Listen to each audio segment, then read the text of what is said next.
Hello everyone, how are you doing? This is MD Tech here with another quick tutorial. In today's tutorial, I'm going to show you guys how to troubleshoot Windows update issues you're having on your Windows 11 computer. So this should hopefully be a pretty straightforward process, guys, and let's go ahead and jump right into it. So first thing I'd recommend doing would just be to restart your computer. So restart your computer entirely, so shut it down and then start it back up, and then attempt to run the updates again. So that's the first thing I would check. Also, if you're having a problem with your internet connection, that's also something that I would take a look into first. Because if you don't have internet, you can't download Windows updates from the internet. So that makes sense to me. So hopefully that makes sense to you as well. And if you're still having a problem, we can go ahead and run the Windows Update Troubleshooting utility, which is built into Windows. So that's definitely something that I would recommend taking a look at. And we're going to locate it by right-clicking on the Windows Start button, and we're going to select Settings. Select on the left side where it says System, and then on the right side you want to go down underneath where it says Troubleshooting. Go ahead and left click on that, and then select Other Troubleshooters on the right side. Select Windows Update and then select the Run button.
Okay, so once that's done, you should be able to just close out of here, restart your computer and attempt to run updates again, and then hopefully that should have resolved the problem.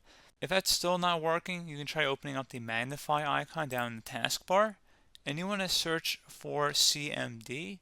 Best result should come back with command prompt. Go ahead and right click on that and select run as administrator. If you receive a user account control prompt, go ahead and select yes. And now you want to type in SFC space and then /scan_now. Again, SFC, then you want to type in a space here, /scan_now. Scan now should all be one word, attach that / out front. And there are two N's in here, so scan and now, so scan now. Hit enter on the keyboard, should say beginning system scan. This process will take some time, so please be patient.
Okay, so Windows Resource Protection did not find any integrity violations. You can close out of here. Would recommend restarting your computer, and hopefully that should be about it. So as always, thank you guys for watching this brief tutorial. Do hope I was able to help you out, and I do look forward to catching you all in the next tutorial. Goodbye.